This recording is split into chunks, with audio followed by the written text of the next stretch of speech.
Returning to school after decades away isn't easy. For many adult learners, it's not just about personal growth.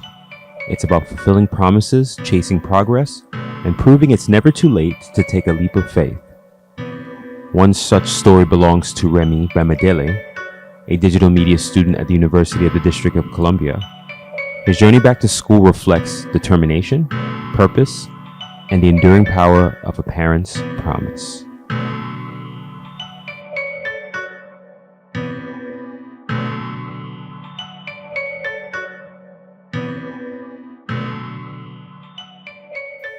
Remy dropped out of school 24 years ago, but his reason for returning is rooted in a commitment he made to someone very close to him. I dropped out of school 24 years ago. Promised her I was going to go back to school. She's 24 now. I dropped out when she was conceived. So and again, why not? If not now. But his decision wasn't just about keeping a promise. It was also about staying competitive in an ever-changing world. One of the first things that motivated me to go back to school was just to better myself, to be aggressive in this new age of education and technology. Choosing the right school was an important decision for Remy. Having lived in Washington, D.C. for over 20 years, his love for the city played a big role in his choice. DC is home for me. I love the city. I love the culture. I love the people. And I felt, let me stay home. I didn't want to go far. I could have gone as far as North Carolina or NYU, and cost financially as well. It was more. I could afford this school, and it's home for me. So yes, UDC is something I hold dear to me.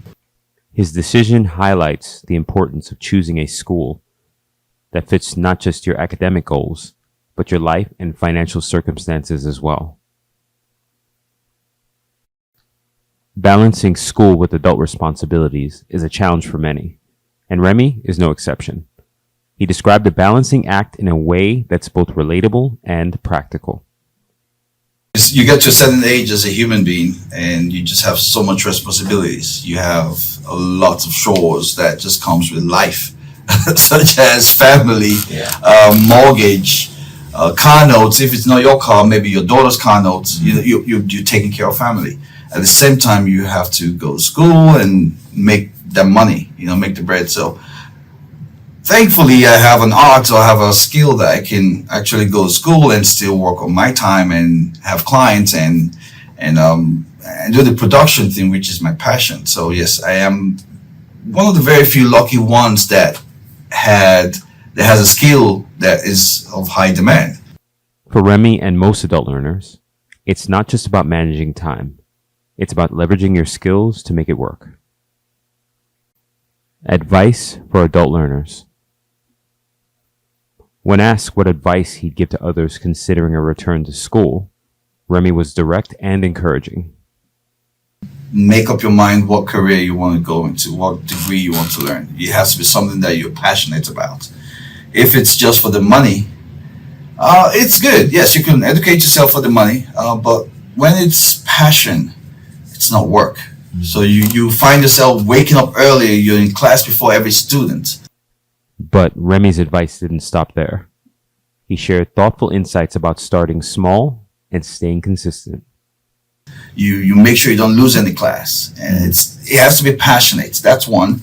And look at your finances. Of course, everyone wants to go to Harvard. I can afford Harvard.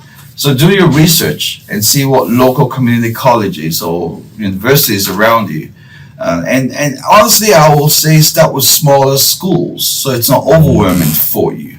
I would say start with smaller colleges, where everybody sees you as a student, not as a number. Remy's story reminds us that progress is always possible, no matter how much time has passed. His dedication to his family and education is inspiring, and his perspective on balancing passion and practicality offers lessons for us all. You have to make a step into progress. You cannot just dream of progress and expect it to happen. For the Trilogy News, this is Darian J. Beckles.